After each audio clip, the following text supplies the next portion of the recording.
Muita gente que defende estatais ou que defende a atuação do Estado e tudo mais está usando esse caso das Americanas de uma fraude de 20 bi para dizer, olha só, também tem problemas do setor privado, parem de reclamar do Estado e das estatais, pegamos vocês. E não, tem certos problemas meio graves com esse argumento. Eu queria pegar os 5 pontos principais que eu acho que eu posso adicionar bastante nessa discussão aqui.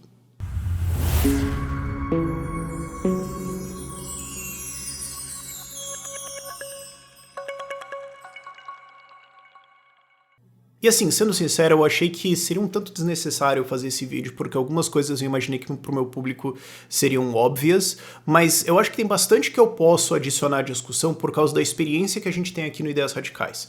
Pra quem não conhece, que é fã do canal, pra quem tá chegando agora, além de ter o YouTube aqui, ficar falando um monte de coisa e tudo mais, a gente tem uma equipe chamada Gabinete Liberdade, em que a gente assessora vereadores liberais pra terem um mandato melhor. Então, auditoria de contas, fiscalização, revogaço, a gente já revisou e encaminhou pra... A gente já revisou mais de 100 mil leis e encaminhou 2 mil pra revogação. A gente trabalha com essa coisa de administração pública nesse nível municipal. Então, a gente já viu bastante coisa. Então, primeiro, o argumento mais simples e direto que eu adoraria que fosse óbvio, que é quem perde quando esses erros, quando esses crimes, pode ser o caso na Americanas, não sabemos exatamente ainda, mas convenhamos, provavelmente é, quem perde, quem é punido quando esse tipo de coisa acontece. Isso é uma coisa que é o que primeiro me fez virar liberal antes de eu virar libertário. Foi começar a pensar nos incentivos das coisas. Quais são as regras, o que acontece quando alguém erra? Erros acontecem, crimes acontecem, pessoas ruins existem. A questão é o que nós vamos fazer com elas e quais são os melhores sistemas de regras para produzir uma boa sociedade. Quando você compara Estado com iniciativa privada, diferenças meio óbvias aparecem. No caso das Americanas, os maiores lesados em termos financeiros vão ser os 3 principais acionistas da Americanas, que somados têm 180 bi de patrimônio. Então eles têm isso porque aparentemente são pessoas boas de encontrar investimentos, de coisas e tudo mais, mas não perfeitas, e podem perder um grande valor por causa disso. Eu não vou pagar isso aí. Outros lesados são os bancos, que são credores das Americanas, ou pessoas que emprestaram dinheiro para as Americanas via debentures, que são títulos que eles emitem no mercado financeiro e tudo mais. São pessoas ou entidades financeiras que escolheram isso. Elas podem ter sido fraudadas, elas podem ter sido vítimas de um crime e tudo mais, mas elas escolheram correr este risco. Quando você entra em um investimento, você sabe que existe um certo risco associado ali e você aceita ele. Então, bem ou mal, são pessoas que consentiram com a possibilidade de que pode alguma coisa dar errado. Quando o Estado dá errado, quando você tem esquemas de corrupção ou só ineficiência, burrice, incompetência, todos esses danos são impostos nos 210 milhões de brasileiros e a gente não tem escolha senão pagar isso aí e acabou. Inclusive, muitas vezes a gente paga pelos erros de outros países. O exemplo mais direto e óbvio disso são empréstimos que o BNDES fez para países como Argentina e Venezuela que foram caloteados. A Venezuela tem uma dívida aberta com o Brasil de mais de $1 bilhão e é isso aí. Perdeu. Esse dinheiro foi tomado em dívida no Tesouro pela Dilma, então é uma dívida no seu nome como pagador de impostos do Brasil. Essa dívida nunca realmente vai ser paga, ela só vai crescer por causa dos juros. Isso foi colocado no BNDES, emprestado para eles e caloteou. E agora você, os seus filhos e os seus netos vão para sempre pagar juros em cima disso. E você em nenhum ponto consentiu com qualquer coisa disso aí. Mas tem uma parte aqui que é muito mais vítima mesmo, que são os funcionários e os fornecedores das Americanas. Então, quem vendia produtos lá dentro e, obviamente, quem trabalha lá dentro. Mas o ponto é, a empresa que não necessariamente morreu. Claro, às vezes pode ser difícil ela se recuperar. Às vezes você só é a Varig. Acontece, explodiu, não tem o que fazer. Agora, só porque uma empresa faliu, quer dizer que ela vai explodir, toda a estrutura vai desaparecer, a marca vai sumir e tudo mais? Não. Ainda existe a possibilidade de outros investidores virem e falarem: tá barato, não tá? Tá, aparentemente todo mundo tá querendo se livrar disso aqui. Tem uma dor de cabeça? Tem uma dor de cabeça. Mas existe uma parte aqui do negócio que faz sentido? Tá, e se eu comprar essa parte? De alguma forma isso ajuda a ressarcir os investidores, de alguma forma isso gera algum capital para vocês, e talvez eu não salve a operação inteira, talvez a operação inteira não seja viável, mas parte dela ainda pode ser razoável de alguma forma. Então eu compro ela e esses trabalhos e fornecedores, esses empregos e fornecedores eu tô salvando. Isso pode acontecer e isso é um tanto quanto comum no mercado de falências. Então não é o fim do mundo ali. Agora, do outro lado, quando você tem fraudes, desvios ou simplesmente burrice e incompetência na gestão pública de saúde, gente morre e acabou. É isso. Vai faltar remédio, vai faltar insumos, pessoas vão sofrer e morrer, e não tem nada realmente que elas possam fazer sobre isso, fora pagar tudo de novo para fazer isso na saúde privada se elas conseguirem alcançar. Se elas não conseguirem, bom, uma promessa foi feita, elas foram obrigadas a pagar aquilo, não foi entregue e acabou. É isso. Isso também tem muito a ver com incentivos, que é uma coisa que, quando eu estava estudando psicologia, eu estava pensando nisso, análise comportamental, incentivos. Por que pessoas são do jeito que elas são, por que elas agem do jeito que elas agem? Incentivos. Se um executivo, se um empreendedor acerta, ele ganha dinheiro, ele ganha sucesso, ele ganha mais atenção, ele ganha uma sensação de bem-estar, várias coisas são benéficas para ele. Se ele erra, ele vai ser punido. Claro, nem sempre você vai ter algumas margens de erro. Tá, agora vamos pensar em gestão pública. Se um prefeito faz uma boa gestão e melhora as avaliações de várias coisas internas e tudo mais, ele vai ganhar mais por isso? Não. Ele vai necessariamente subir na carreira dele por causa disso? Não, talvez ele não seja eleito por outras coisas. Talvez essas coisas não sejam bem comunicadas, ou talvez isso tenha sido feito com outras medidas que são impopulares, embora o saldo possa ser de alguma forma positivo. As coisas impopulares deram problema, porque talvez teve algum aumento que ele não deu para o funcionalismo, ou alguma coisa que ele fez de ajuste fiscal que incomodou a gente, e ele não se reelege, ou ele não consegue subir de cargos.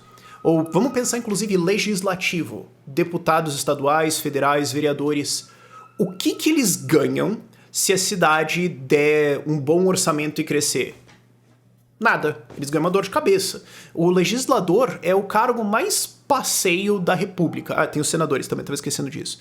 Um legislador pode plenamente se eleger, pegar o salário dele, botar os 2 pezinhos em cima da mesa e fazer nada por 4 anos. Não tem nada ilegal nisso. Ele não vai auditar nada, ele não vai atrás de nada, não existe punição. Por que ele vai se dar o trabalho de tentar fazer as contas ficarem bonitas, ou fazer tudo ficar certinho, ou auditar tudo, entender, sendo que não existe nenhum ganho material para ele? Ah, mas pode existir um ganho político. Mas muitas vezes o ganho político maior é só fazer alguma coisa de pegar dinheiro e dar pra algum grupo para comprar votos, ou fazer alguma aliança com alguém de poder. Tá, eu não vejo essa porcaria que você fez, aí depois você me apoia porque você tem um orçamento maior, porque você é a prefeitura, e daí quando eu concorrer a tal coisa, você ajuda a comprar os votos pra mim, eu não vejo, você não viu, você não trabalha, eu também não, nós dois ganhamos. Por que eu não faria isso?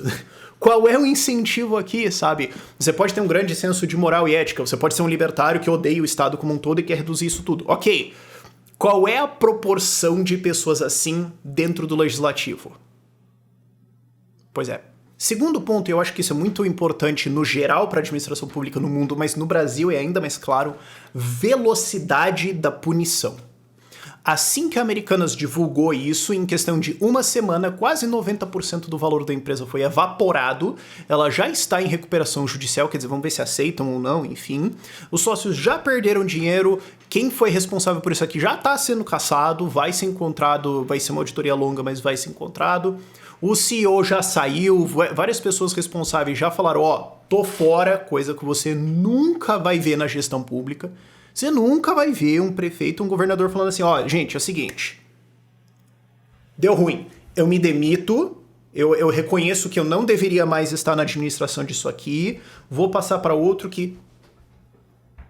Não, o dia que você vê isso, pode fazer um teste toxicológico, porque você tá doidão. Agora, da nossa experiência de Gabinete Liberdade, de auditar contas, de encontrar coisas problemáticas, de encontrar erros, fraudes ou coisas que você olha e fala, isso aqui já é penal... Qual é o tempo entre encontrei, denunciei, alguma coisa aconteceu, que já tem probabilidades de que de fato aconteceu, o Ministério Público foi atrás, teve CPI, sei lá, indiciou, julgou, subiu todas as instâncias, jaula. Qual é o tempo nisso? Eu não preciso responder essa pergunta, né? O que, é claro, também traz a gente para a discussão de quem simplesmente não é punido. Que eu acho que é um tanto quanto óbvio que isso acontece, mas é que eu acho que o tempo é uma coisa muito mais importante. Mas vamos lembrar aqui de um caso que um dos caras que você mais olha e fala, mano, Eu queria muito ser religioso, eu não sou, mas eu queria muito ser religioso pra acreditar que esse cara vai queimar a eternidade no mármore do inferno, que é o Pimentel, que foi governador de Minas Gerais. O sujeito botou seus funcionários no Serasa. Ele estourou tão completamente as contas do estado de Minas Gerais, e também a administração do PSDB antes também teve responsabilidade nisso, de explodir as coisas também. Okay? A Aécio e a Anastasia tem culpa no cartório também. Agora o Pimentel elevou isso para um nível tão maluco que ele chegou ao ponto de fazer os descontos de salário de funcionários públicos que tinham empréstimos consignados com bancos, então tinha que descontar e pagar o banco. Ele descontava e não pagava o banco. E foi todo mundo pro Serasa. Ele não fez repasses de educação e saúde. Gente morreu por causa disso. Isso aqui matou gente. De falta de repasses para os municípios, porque quando você paga ICMS, não imposto de consumo, parte vai para o governo do estado, parte tem que ser repassado para os municípios. Ele não repassava muitas coisas para os municípios. Não repassou o Fundeb, não repassou várias coisas. Isso matou gente. E isso causou uma calamidade no estado de Minas Gerais que está sendo consertada até hoje. Isso para não falar maluquices que foram feitas lá de investimento de empresas estatais em empresas que não tinham o menor sentido. Coisas assim desprovidas de lógica. Que aí você pode dizer assim, pode ser fraude financeira e tudo mais, mas eu tô falando assim, cara, tem gente que morreu por isso. Nenhuma punição. Nada. Outra coisa, Rio de Janeiro. É a situação fiscal mais calamitosa do Brasil, disparadamente. É irrecuperável, não tem o que fazer ali. É um desastre completo em termos de estado e cidade. Não é consertável. Isso foi construído com a negligência ou dolo de deputados estaduais ao longo de várias assembleias diferentes, ao longo de vários mandatos diferentes. Não foi esses últimos 4 anos, foi os últimos 20, 30, 40 anos. Quase todos os governadores estão envolvidos muito profundamente com isso, se não superficialmente com algumas coisas. E você tem o Tribunal de Contas do Estado também, que monitorou toda essa desgraça acontecendo. Ninguém se ferrou. Nenhuma unidade de ser humano será punida pelo absoluto desastre que são as contas do Rio de Janeiro, que é num montante muito maior do que as americanas. Agora indo para coisas um pouco mais obscuras aqui que eu acho que eu consigo adicionar mais.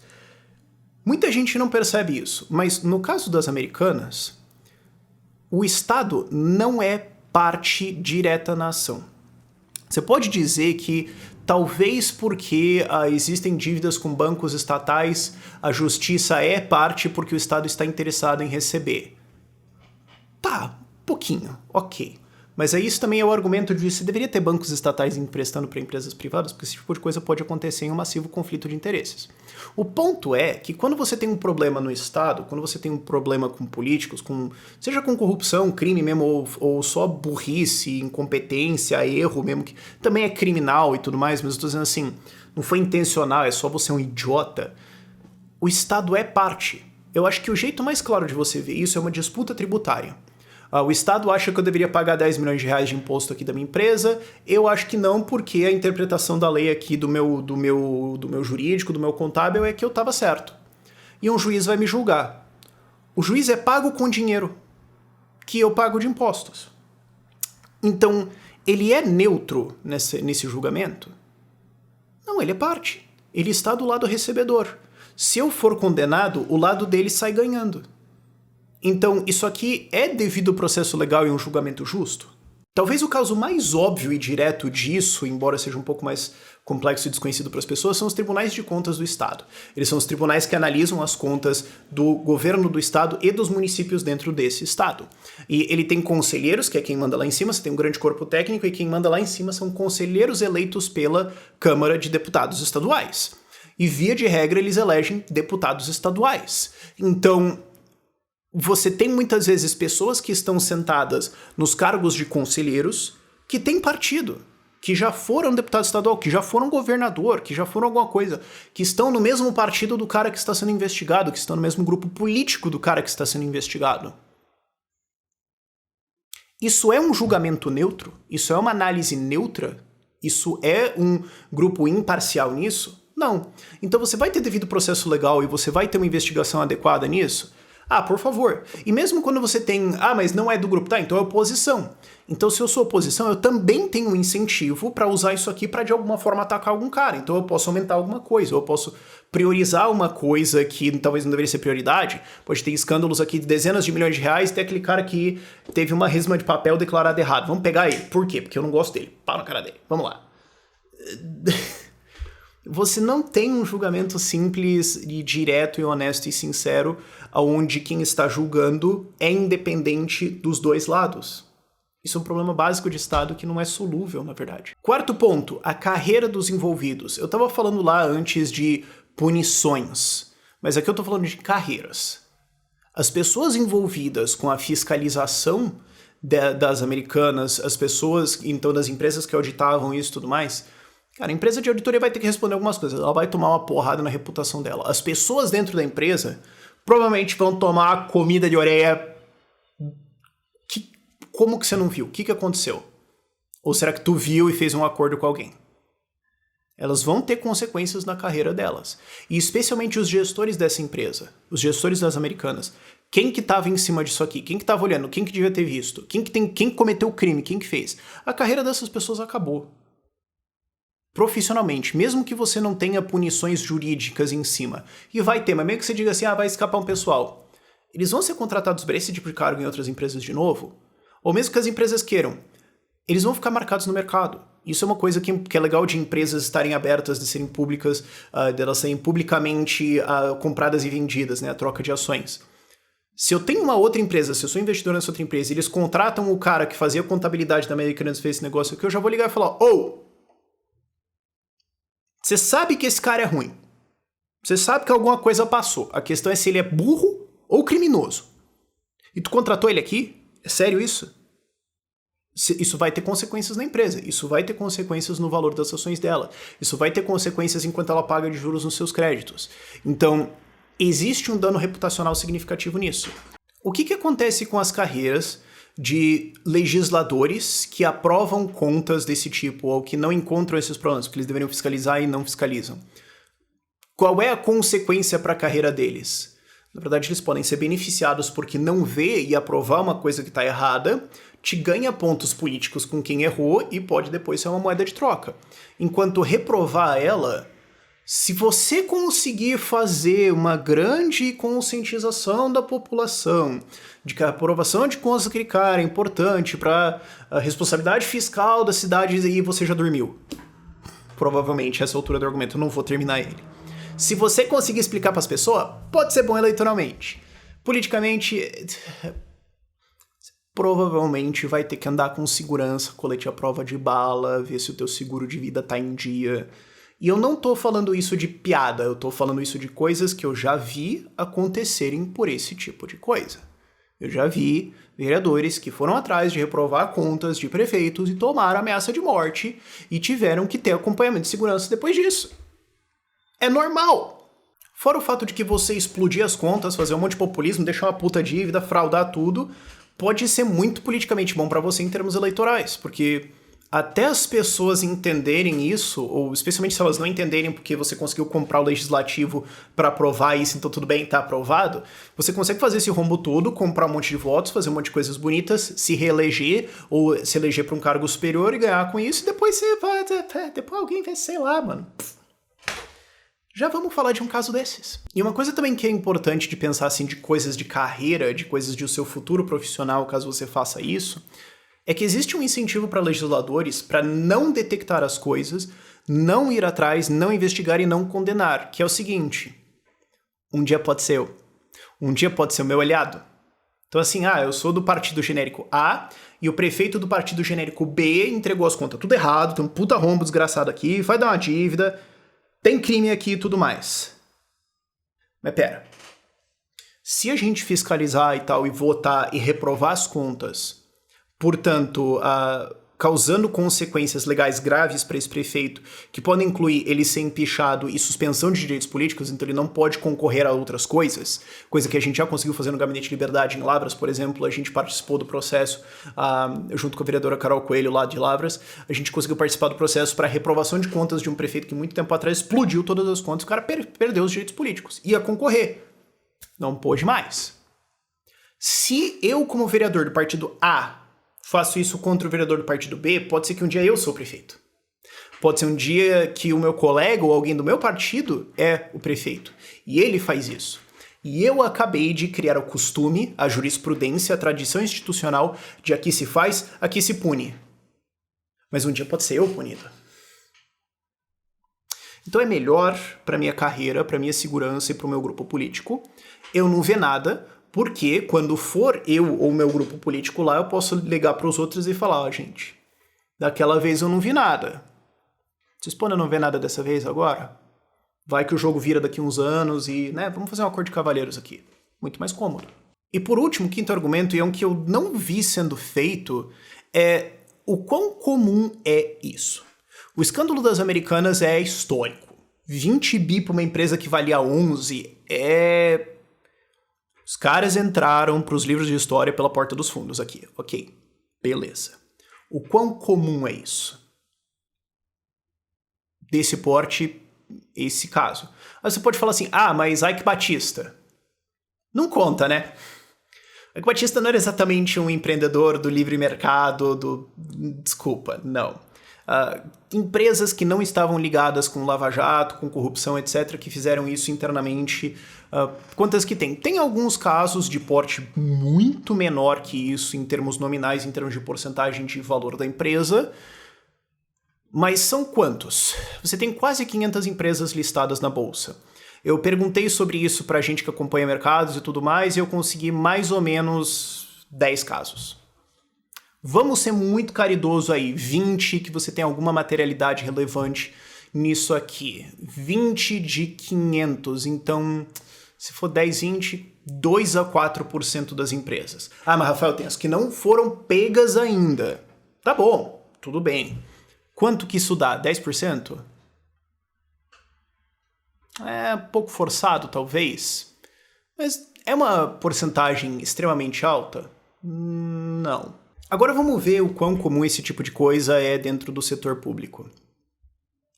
Então, é um pouco difícil de quantificar isso aí, porque muitos escândalos naturalmente não foram pegos, é muito mais difícil de fazer isso, né? Empresas privadas, especialmente as listadas na bolsa, têm um nível de transparência e auditoria muito mais forte, então por isso que eu suponho que, embora a taxa de empresas pegas seja, sei lá, 2 a 4%, a taxa real não passa de 10%. Se você tem um X número de municípios e estados pegos em escândalos, qual é o número real? Ou qual é a disparidade, qual que é o delta entre isso em comparação ao setor privado? Pois é, porque existe muito menos transparência em níveis de cidades e municípios, tem várias cidades aí que você não encontra a LOA, a Lei Orçamentária Anual. Cadê o orçamento? Cadê as contas? Não tem. Cadê as licitações aqui, as notas das obras e tudo mais que legalmente você é obrigado a apresentar? Não tem. Mas você não pode não apresentar. Não, eu não posso. Mas você vai apresentar? Não. Por quê? Não vai acontecer nada comigo se eu não fizer, dane-se. Isso é lidar com o setor público, sabe? Mas vamos lá. O quão comum é isso em setor público? Vamos pegar declaração de calamidade financeira 2019, antes do Covid. 7 estados já tinham declarado calamidade financeira em janeiro de 2019. Isso é 25% das unidades federativas do Brasil. O que é calamidade financeira? É admitir, eu não tenho como pagar as coisas. Quebrei, estourou, explodiu. Socorro. É mais ou menos o equivalente de uma recuperação judicial. Se bem que uma RJ é muito mais complexa, tá? Mas pra gente ter um proxy aqui, 25%. E isso aqui são casos de nível muito grave, de contas que são públicas, de orçamento e tudo mais. Agora, assim, vamos lá. Escândalos de corrupção. O quão comum é isso versus escândalos de fraudes dentro do setor privado em empresas públicas, empresas listadas publicamente na bolsa? E quando a gente está falando também de o quão frequente é isso, é bom a gente ter uma comparação de qual é as lojas americanas em relação à administração pública. O faturamento das lojas americanas foi de mais ou menos 9 bilhões de reais em 2021. Isso aí é o orçamento de uma cidade de 1,5 milhão de habitantes. Campinas, Curitiba, é por aí. No caso de Curitiba, teve um caso divertido. acho que isso é uma palavra interessante para a gente usar aqui, que foi as contas de 2016. Existe um limite máximo, que é a orientação do Tribunal de Contas do Estado, de 5% de erro dentro das contas, e por mais que pareça um pouco absurdo, esse é um limite usado também dentro do setor privado, que é, cara, 95% tá certo, 5% eu não sei, mas assim, o quanto que é relevante nisso aqui? Vale a pena eu reauditar toda uma empresa de 10 bi de faturamento para encontrar 30 centavos? Qual que é o custo disso versus o problema que eu... E tem indícios aqui de que tem uma coisa... Tá, então você tem uma margem do... Tá. Curitiba passou disso, de 5%, por uma margem bem significativa nas contas de 2016. Quando elas estavam sendo votadas em 2021, lembra daquilo que eu falei de tempo da punição? 5 anos para votar as contas de uma cidade. E note, a gente não está falando de uma cidade simples, que não tem capacidade administrativa, vereadores simples, de origem simples, tudo mais, tipo, sei lá, uma cidade de 6 mil habitantes em que teu tio é vereador. A gente está falando de uma cidade muito séria, ok? 5 anos para votar essas contas, para entregar tudo, para auditar, blá, blá, blá. E ao que tudo indica, teve um acordo para abaixar esse extra de quanto explodiu de 5 para baixo e aprovar. Então, o que está sendo considerado nas Americanas um escândalo histórico é um negócio que para uma cidade de faturamento similar, 9 bi para 9, 8, alguma coisa assim, é uma banalidade tão estúpida que é tipo, vamos ter que fraudar as contas mesmo, vamos ter que dar uma... não foi isso aqui, não. Mas tá 5% certo, mas provavelmente também não tá. Mas na verdade foi muito mais. Não, abaixa aqui, abaixa o Tribunal de Contas entrou ajudando, vamos lá, recomenda aqui. E tá bom, vamos aprovar isso aqui. Quanto que tá errado? Vamos parar de perguntar, gente. O que é algumas centenas de milhões de reais pra lá ou pra cá? Isso aí aconteceu. E é normal. Cidades passam por isso o tempo todo. E é uma banalidade tão grande que isso não é nem sequer notícia. Isso aqui me lembrou de uma coisa que é mais ou menos 100 vezes mais provável você morrer num acidente de carro do que num acidente de avião nos Estados Unidos. Ainda assim, quando o carro bate e alguém morre, isso não é notícia, porque acontece o tempo todo. Agora, quando o avião cai e explode, ok, é uma notícia muito grande. Então, coisas que são de baixas probabilidades, mas são estrondosas, chamam muito mais atenção do que a desgraça corriqueira do dia a dia. E a desgraça corriqueira é que cidades para todo lado têm um caos nas suas contas que provavelmente causa rombos desse patamar aqui. E tudo bem, porque isso aqui é muito chato de explicar, é muito técnico, é muito enrolado. E você não tem quase nada que você possa fazer sobre isso. O que você pode fazer? Se engajar, saber sobre, divulgar, causar, beleza, legal. Você pode se candidatar a vereador também, que é para ir lá encher o saco. E a gente tá inclusive aqui no Ideias Radicais com inscrições abertas para o nosso programa de treinamentos de vereadores de 2024, que é a galera com quem a gente vai estar em 25, 26, 27, 28 fazendo fiscalização, indo atrás dessas coisas. Então, se você quiser ir, tem isso. Agora, assim, para 99,6% da população, tem o que fazer? Não. E você vai pagar. Você se informar, na verdade é o seguinte, eu já vou me ferrar, não tenho o que eu fazer, eu já ia pagar. Agora, em cima disso, eu tô ficando puto. Quer dizer, não muda nada e agora eu tô desgraçado da cabeça. Qual é o meu incentivo pra ir atrás e saber dessa informação? Você só vai se arranjar uma dor de cabeça, cara. Não tem muito sentido pra você ir atrás disso. Então isso não chama muita atenção. Agora, cara, a quantidade de casos é bizarra. Talvez um dia eu faça um vídeo mais dedicado a isso, mas eu ainda tô pra ver, por exemplo, uma cidade que tem um balanço patrimonial atualizado, claro, direto e correto. Balanço patrimonial é o seguinte, o que essa cidade tem? Eu lembro que uma vez eu estava conversando com o Pedro Duarte, vereador do Novo lá do Rio de Janeiro, e eles fizeram esse levantamento, eles pediram para a prefeitura, foi muito difícil conseguir a lista, eles conseguiram parte dela, então eles saíram procurando, tá bom. Diz que o estado tem uma casa aqui, tem um viaduto aqui. Cadê a casa?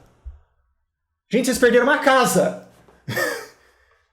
Mas dessa altura aqui, porta, janela, telha, é bem difícil não ver. Cadê? Cadê tem esse apartamento aqui? Tem alguém alugando. Como assim tem alguém alugando um apartamento da prefeitura? Você liga pro cara... aqui tinha uma casa, tem um terreno vazio e um estacionamento em cima. Coisas estapafúrdias desse nível. Cidades também que a gente trabalha assim, quanto que você deve? Mais ou menos tanto. Como assim mais ou menos tanto? Pra quem e por quê? Eu vou ver. Você não sabe. Coisas que a gente já viu também... Outra coisa que a gente já viu, orçamento que não soma. Tá aqui o orçamento da cidade, você soma todos os gastos, vê quanto que eles disseram que vai gastar, não bate. Gente, vocês erraram soma de Excel. refaz. Ou coisas, cara, contrato de aluguel. Contrato de aluguel é, ó, pra fazer desgraça. Já teve uma cidade que a gente viu contrato de aluguel de equipamentos da Câmara de Vereadores. Quanto que tá custando o aluguel de cada coisa? Você olhava assim, cartão SD, R$60 por mês. Comprar é 80. Você soma todo o contrato lá, o aluguel custava 2 vezes o custo de comprar tudo. No ano. Isso aí, Natal. Natal também foi lindo, cara. De cidade gastando 2 vezes o preço de comprar pra alugar equipamento de Natal. Alugar. Gente, como assim? Salto aqui, São Paulo, os caras pagaram o quê? R$100.000 pra pegar umas bundas de garrafa, corta assim, pinta de tinta dourada, coloca os barbantinhos, pendura, é a decoração da cidade. 100 pau. Meu Deus do céu. É normal. É a coisa mais trivial em nível de administração municipal e estadual. É rombo pra todo lado, é desgraça pra todo lado. Tudo bem. Segue o dia. Agora, quando acontece no setor privado, aí dá uma treta totalmente diferente. Mas bom, é importante entender essas diferenças porque o que o pessoal de esquerda, de defesa de Estado, estatais, etc., o que eles tentam fazer é sempre dizer assim, olha, eu sei que aqui é uma desgraça completa, mas existe um defeito ali também. Então é igual. Tá, eu sei que tem escândalos e déficits das empresas estatais e coisas de corrupção e tudo mais, mas tem uma empresa aqui que cometeu um erro. Então é literalmente tudo a mesma coisa.